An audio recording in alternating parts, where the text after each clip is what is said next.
بیان تھا نا اس طرح پاکستان تحریک انصاف کی طرف سے میرے خیال میں کوئی ایسا بیان نہیں آیا ان کی لیڈرشپ کی طرف سے. جاوید صاحب آپ تصحیح کیجئے میری کہ اگر شاید کوئی بیان آیا ہو, لیکن میری نظروں سے نہیں گزرا اور نہ میں نے سنا ہے.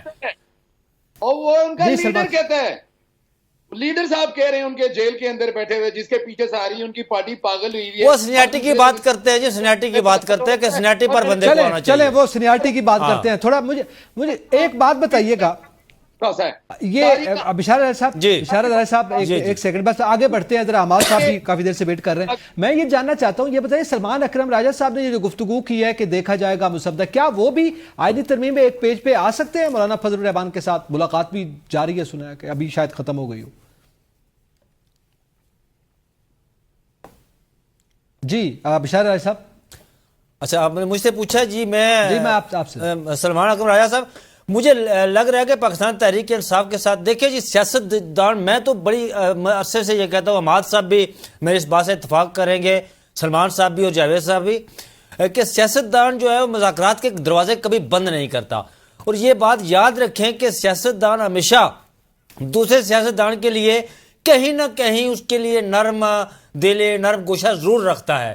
میں سمجھتا ہوں کہ اگر پاکستان تحریک انصاف کو جس طرح بلاول بھٹو ان سے جا کر ملے تو اس سے ایک اچھا جو ہے میں سمجھتا ہوں کہ ایک اثر گیا کہ سیاستدان آپس میں مل بیٹھے ہیں. اگر سلمان کو راجہ صاحب یا نون لیگ ان کے ساتھ بیٹھتی ہے, بات چیت کرتی ہے, تو یہ ایک اچھا ہے اور ہونا چاہیے. میں سمجھتا ہوں کہ بات جو ہے پاکستان تحریک, نقی صاحب آپ کو یاد ہوگا کہ پاکستان تحریک انصاف کا یہ جو کنسپٹ دیا تھا نا آئینی بینچ کا, یہ پاکستان تحریک انصاف مولانا فضل الرحمان صاحب دونوں نے مل کر دیا تھا. یہ پہلی چلیں وہ پھر لمبی بات ہو جائے گی, تھوڑا آگے بڑھتے ہیں. یقیناً یہ آئینی بینچ کے حوالے سے پھر اس کی جزیات پہ اختلاف ہے.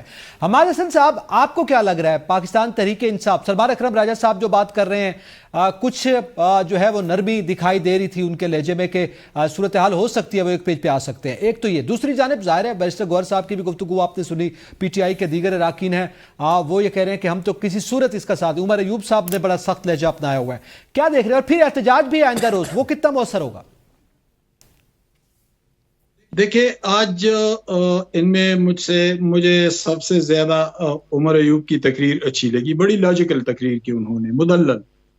انہوں نے کہا کہ ہمارے فلاں فلاں فلاں ایم این ایز, ان کے رشتہ دار, فلاں فلاں سینیٹر, یہ لوگ ہمارے ایم پی ایز یہ غائب ہیں, انہیں اٹھا لیا گیا, ان کے رشتہ داروں کو اٹھا لیا گیا. اور یہ انہوں نے پارلیمان میں کہا ہے. تو ظاہر ہے جب پارلیمان میں بات کی جاتی ہے تو پوری ذمہ داری کے ساتھ کی جاتی ہے. دوسرا نقطہ انہوں نے یہ اٹھایا کہ سپریم کورٹ میں 60,000 کیسز پینڈنگ ہیں, لیکن ان 60,000 کیسز میں آئین کے حوالے سے کیسز ٹوٹل 148 ہیں, 148 ہیں. اور یہ انہوں نے بیرسٹر گوہر کے کسی ریسرچ کو کوٹ کیا, یعنی ہوا میں بات نہیں کی بلکہ بیرسٹر گوہر سے. جی بالکل ایسا ہی عماد بھائی, میں آپ سے اتفاق کرتا ہوں. بیرسٹر گوہر صاحب نے یہ سپریم کورٹ سے یہ سارے معاملات لیے وہاں پہ. چلیں جی ٹھیک جی راجہ صاحب. اچھا مجھے تھوڑا سا مکمل کرنے دیں. اچھا انہوں نے کہا کہ 148 کیسز ہیں, تو 60,000 پینڈنگ میں, تو آئینی کیسز کی تعداد کل 148 ہے, تو اس کے لیے الگ کورٹ بنائی جائے. تھوڑی دیر بعد جب میں قومی اسمبلی کے گیٹ پر آ رہا تھا تو سردار لطیف کوسہ صاحب ملے, تو چونکہ وہ ایک معروف وکیل بھی ہے, میں نے ان سے پوچھا کہ عمر ایوب صاحب نے جو بات کی ہے تو اس کو کیا یہ پالیسی ہے آپ کی جماعت کی کہ آپ آئینی عدالت کے مخالف ہیں؟ تو انہوں نے کہا کہ وہ تو چھوڑیں, 148 کیسز ہیں, یہ تو زیادہ سے زیادہ 3 یا 4 مہینے میں ڈیسائیڈ ہو جائیں گے. جب یہ ڈیسائیڈ ہو جائیں گے تو پھر جس کے لیے آپ نے آئینی عدالت بنائی ہے وہ ججز کریں گے کیا؟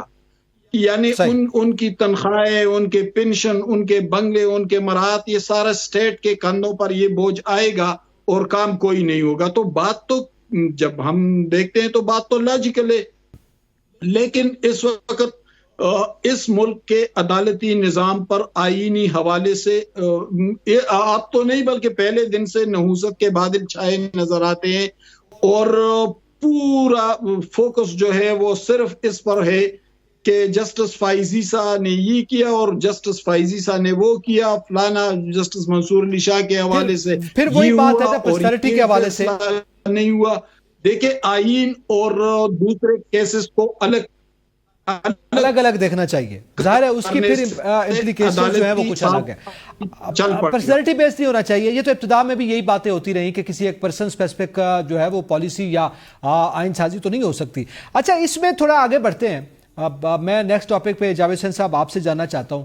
گزشتہ روز ایک دلخراش واقعے کے حوالے سے جسے پنجاب حکومت نے ایک جعلی پروپیگنڈا بھی قرار دیا ہے اور یہ کہا جا رہا ہے کہ یہ واقعہ ہوا ہی نہیں تھا جو ایک طالبہ کے ساتھ جنسی زیادتی کا معاملہ. اب اس میں آپ کیا سمجھ، طلبہ احتجاج کر رہے ہیں، وہ صحیح ہے وہ غلط ہے وہ ایک الگ بحث ہے، اس پہ ہم نہیں جا رہے، لیکن طلبہ وہاں پہ گزشتہ روز انہوں نے لاہور میں احتجاج کیا، آج پنڈی میں احتجاج کر رہے تھے. جس قسم کی پولیس گردی ان طلبہ کے ساتھ احتجاج کرنے والے بچوں کے ساتھ کی گئی ہے، اس پر آپ کیا کہتے ہیں؟ 250 طلبہ تو آج گرفتار کر لیا گیا ہے، کچھ زخمی بھی ہوئے ہیں، وہ بھی پولیس کی وجہ سے. اعتزاز یہ بڑا افسوسناک امر ہے کہ ایک جانب بہت سارے کیسز ایسے جو کہ پینڈنگ چلے جاتے ہیں، ان کے فیصلے نہیں ہو پاتے، اور ایک طرف سی ایم جو ہیں وہ ایک پریس کانفرنس میں بیٹھ کے تمام تر حقائق بیان کر دیتی ہیں اور فیصلے کو فوراً صادر کر دیتی ہیں کہ ایک جھوٹا اور پروپیگنڈا تھا، اور پھر اس کے تانے بانے اسی طرح جوڑ دیے جاتے ہیں جیسے ایک سٹوری جو ہے وہ بنائی جاتی ہے کہ اس کے تانے بانے جو ریاستی دہشت گردی ہے وہ بھارت سے کی جاتی ہے. اسی طرح سے اس کو فوری طور پر پاکستان تحریک انصاف جو کہ ایک ڈسٹ بن بن چکی ہے کہ تمام جو گندگی ہے اب اس میں جتنی ڈالتے جائیں وہ گندگی ہی کہلائے گی، اس میں ڈالتے چلے جائیں، اس کو لنک کر دیا اس کے ساتھ. تھوڑا وقت آپ اس کو دیتے، تحقیقات مکمل کرتے، اور اداروں کو بھی چاہیے کہ انڈیپینڈنٹلی وہ اس کی تحقیقات کرتے کہ معاملہ ہے کیا.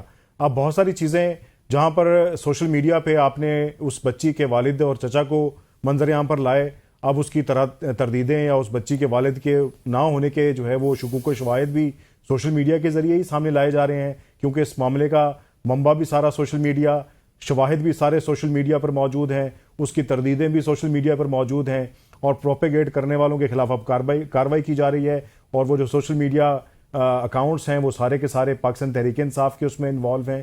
یعنی کہ فوری طور پر جو ہے وہ تمام تر چیزوں کا فیصلہ کر کے اس کو فکس کر دیا گیا، اور اس کے بعد جو ایک مسئلہ بپا تھا، پورے مسئلہ یہ تحریک جو چل رہی تھی، اس کو کسی وائزنس کے ذریعے، کسی عقل مندی کے ذریعے اس کو تھوڑا کام ڈاؤن کیا جاتا، اس ساری صورتحال کو ٹیک اپ کرنے کے بعد کرتے تو ظاہر ہے پھر معاملے کو اس کے اوپر کریک ڈاؤن شروع کر دیا. اور اس وقت جو پولیس کر رہی ہے، جو آپ نے ذکر کیا ہے، وہ دکھائی ایسے دے رہا ہے کہ وہ طلبہ نہیں ہیں، وہ پاکستان تحریک انصاف کے کارکن ہیں جن کے اوپر کریک ڈاؤن کیا جا رہا ہے، اور اسی قسم کا کریک ڈاؤن ہے جو کہ ان کے اوپر کیا جاتا ہے. تو یہ بڑا افسوسناک امر ہے کہ بجائے اس کے کہ معاملے کی مزید تحقیقات کی جاتی اور الٹا کریک ڈاؤن کیا جاتا ہے احتجاج کرنے والوں کا. اچھا ان کو اعتماد میں لیا جاتا نا. سلمان آپ کیا سمجھتے ہیں؟ ایک تو یہ معاملہ ہے کہ ظاہر ہے واقعے کے بارے سے ہم نہیں بات کر رہے، وہ کہہ رہے ہیں اتھینٹک نہیں ہے کہاں سے شروع ہوا کیسے. سوال یہ ہے کہ ایک تو طلباء کے احتجاج کے ساتھ پولیس گردی، اور اس کے ساتھ ساتھ یہ معاملہ بھی دیکھنے میں آ رہا ہے نا کہ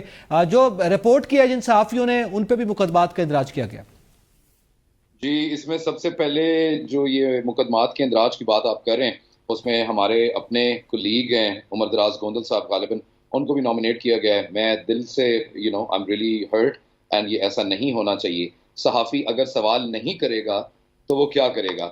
انہوں نے اپنی پریس کانفرنس میں کہا، مجھے کسی کا جملہ بڑا پسند آیا، غالباً جاوید چودھری صاحب یہ کہیں پہ ذکر کر رہے تھے کسی محفل میں ہمارے ساتھ، کہ جی انہوں نے چیف منسٹر صاحب نے کہا ہے اور عظما بخاری صاحبہ نے کہا ہے کہ جو جرنلسٹ ہیں وہ نیوسنس کریٹ کرتے ہیں.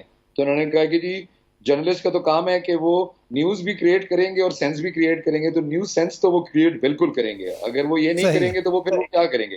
تو جو یہ جرنلسٹ کے ساتھ خاص طور کے اوپر معاملہ ہو رہا ہے، یہ تو بہت زیادہ تکلیف دہ ہے. اب اس کا جو دوسرا فلپ سائڈ ہے اور پہلو ہے، اس کے دو پارٹس ہیں. پہلا یہ ہے کہ کیا حکومت کو اور پولیس کو بچوں کے اوپر کریک ڈاؤن کرنا چاہیے یا کہ نہیں. آپ اب دیکھیں ہمارے گھروں میں چھوٹے ہمارے بہن بھائی ہیں، ہماری بہنیں ہیں، ہماری بیٹیاں ہیں.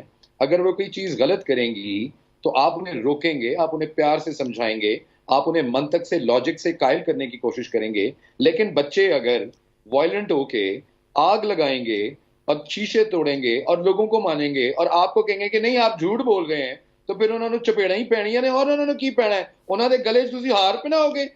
جو مسئلہ ہے، جو میں ہمیشہ پوائنٹ آؤٹ کرتا ہوں کہ ذہن سازی when you make people's mind, when you derive a narrative, things are different. اس میں دوسری ایک اور چیز جو ہے وہ صرف اور ایڈ کر لیں.